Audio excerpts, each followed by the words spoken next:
क्या है भीतर जो देख रहा है? जब कहते हैं अध्यात्म जगत में, स्पिरिचुअल जगत में बहुत ही फेमस कथन है कि अपना भीतर देखें, भीतर देखें। क्या है भीतर जो देखता है? क्या है साक्षी? क्या है ऑब्जर्वर इज द ऑब्जर्व्ड? क्या है तीसरी आँख? ये इस प्रकार के क्वेश्चन अक्सर पूछे जाते हैं और कुछ ना कुछ आपको एक्सप्लेनेशन इसके मिलते हैं। तो आखिर क्या है जो भीतर देखता है? आइए इसको पकड़ते हैं इस तरीके से कि भीतर क्या है जो दिखता है या भीतर देखें मतलब क्या? तो नोटिस कीजिए, जब आप कहते हैं कि मैं भीतर देखूंगा या मुझे ये जानना है कि भीतर किस कर पा रहे हैं, आप ये प्रश्न पूछ क्यों रहे हैं? जरा ध्यान से देखें। प्रश्न पूछते हैं तो इसका मतलब पहले से ही आपके पास कुछ ना कुछ जानकारी है। आपने कहीं ना कहीं से सुना है, कहीं ना कहीं से पढ़ा है कि भीतर कुछ है, भीतर या कुछ जानकारी, कुछ ना कुछ एक्सप्लेनेशन पहले से मौजूद है।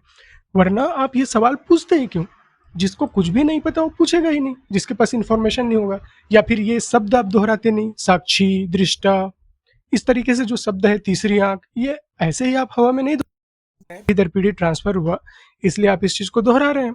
यानी आपके पास पहले से जानकारी है इसलिए आप पूछ रहे हैं। तो पहले तो ये हो गया कि अगर आपके पास ये जानकारी नहीं होता तो आप पूछते नहीं।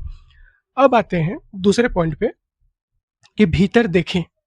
तो भीतर देखें मतलब क्या, या भीतर कौन है जो देखता है? तो यहाँ पे आप एक चीज नोटिस कीजिएगा। जब आप कहते हैं कि मैं भीतर देखूंगा, यानी सदा सामान्यता यही है जो सुने समझे कि मैं आंख खोल के जो बाहर देखता हूँ, दृश्य जगत जिसको बोलते हैं, बाहर जो दिख रहा है आंख खुलने पे, उसको हम बोल देते हैं बाहर। अब आप बोलोगे भीतर, तो भीतर अक्सर आप सुने होते हैं कि विचारों को देखो, अपने भावनाओं को देखो, सेंसेशंस को देखो, तो ये बोल देते हैं भीतर देखना। तो दोनों में आप एक चीज नोटिस कीजिए, जब कहते हैं आप भीतर, बाहर, अंदर, बाहर, जब ये शब्द आप बोलते हैं तो किसके रेफरेंस में बोलते हैं? किसके रेफरेंस में बाहर और किसके रेफरेंस में भीतर? तो आप नोटिस करेंगे कि यहाँ पे अनुभवकर्ता, जो देखने वाला है, जो देखूंगा बोल रहे हैं, वो कौन है? आप खड़े हैं वहां पे मैं बन के, जो कह रहे हैं कि मैं बाहर देख रहा हूँ और मैं भीतर देख रहा हूँ। यानी आपके रेफरेंस में क्या बन रहा है? एक बाहर, एक भीतर। यानी आप वहां केंद्र पे बैठे हुए हैं जो कह रहे हैं कि मैं भीतर देखूंगा या फिर मैं बाहर देखूंगा, यानी आपके रेफरेंस में हो रहा है वो। अब एक मजेदार चीज यहाँ पे नोटिस कीजिए। जब आप कहते हैं कि भीतर देखूंगा, क्या है जो देखता है, क्या है साक्षी, तो आप एक चीज मान रहे हैं। आप ध्यान से देखिए, आप इसको देखिए। आप ये मान रहे हैं कि मेरे भीतर कुछ है, कुछ अलग सा भूत प्रेत सा कुछ इंटिटी है जो स्वतंत्र रूप से है, जो मुझे देख रहा है या मैं उसे देखूंगा। यानी आपने मान के रखा कि मेरे अंदर कुछ है जो देख रहा है। यानी आपने मान लिया दो है, मेरे अंदर कुछ है भूत प्रेत सा और जो जो कि देखता है। यानी आपने यहाँ मान लिया कि मैं उसे जानूंगा कि क्या है जो मुझे देख रहा है, या मैं देखूंगा। यानी दोनों ही स्थिति में आपने ये मान लिया कि मेरे अंदर कुछ है जो मुझे जानना है। यानी आप अभी भी केंद्र में बैठे हुए हैं। अब यहाँ एक मजेदार चीज देखिए। जब आप कहते हैं कि मैं भीतर उसको देखूंगा या जानूंगा, यानी आप जाके उसको क्या सोचते हैं कि आप उसे लाइव देखोगे, साक्षात्कार अपने सामने बैठ के कि हाँ ये फलाना एंटिटी है जो मुझे देख रहा है और यही साक्षी है, और वो आपको देखेगा। तो दोनों में से आप कौन हुए? आप खुद जरा सोचिए। आप अगर जान रहे हो कि हाँ मैं उसको देख पा रहा हूँ जो मुझे देख रहा है, तो दोनों में से आप कौन हो? यानी आप उससे बड़े हुए, आप बोल रहे हो कि हाँ मैं देख रहा हूँ कि वो मुझे देख रहा है। यहाँ पे विरोधाभास समझ आ रहा है? यहाँ पे मजेदार चीज है।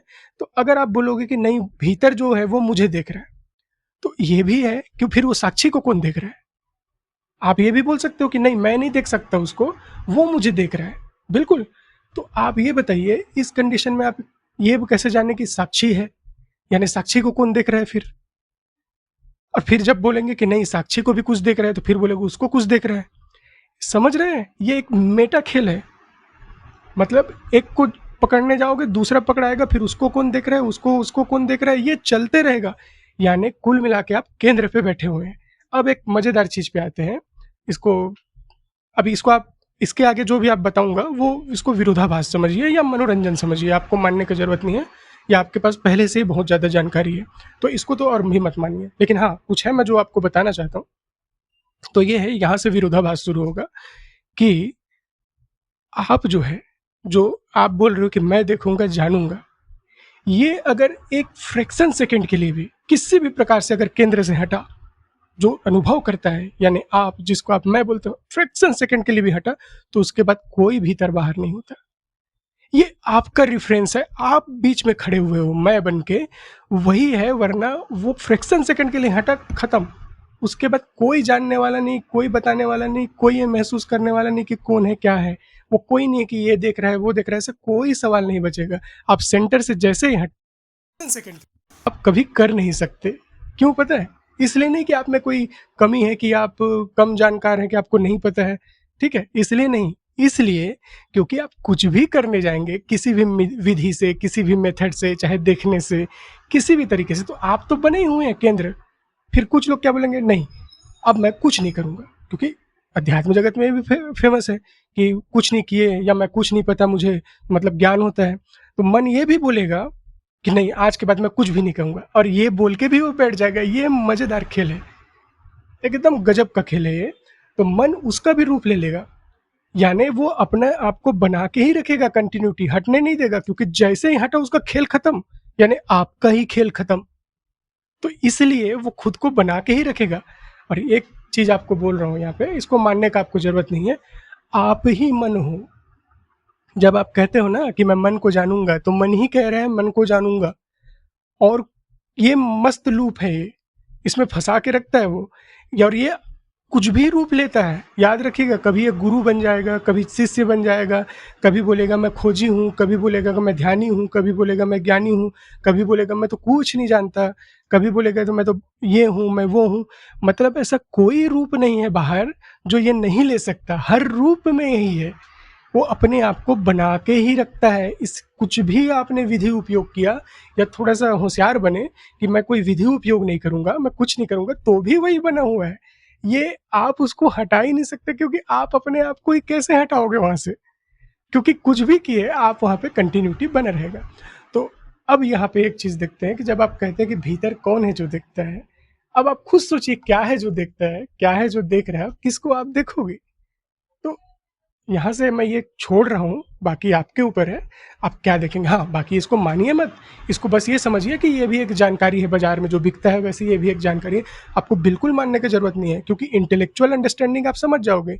जैसे बोल देते हैं कि ऑब्जर्वर इज द ऑब्जर्व, तो ये इंटेलेक्चुअल समझ आ जाता है कि हाँ दृष्टा ही दृश्य है, और क्या बोलते हैं, जो मैं देख रहा हूँ देखने वाला और जो देखा जा रहा है दोनों से मैं, तो इंटेलेक्चुअल आप समझ जाओगे, बिल्कुल ईजी है।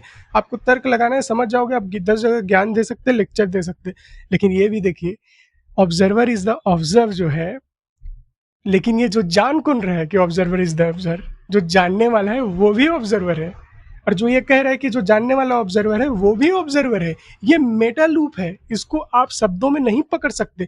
अब ये भी मैं कह के गलत कह रहा हूँ कि शब्दों में नहीं पकड़ सकते, फिर मन उसको भी बना लेगा कि हाँ इसको शब्दों में नहीं पकड़ा जा सकता, ये तो समयातीत है।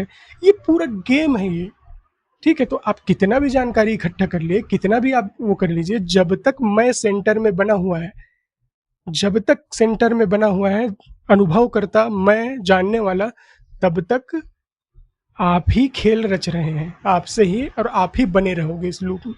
ठीक है, धन्यवाद।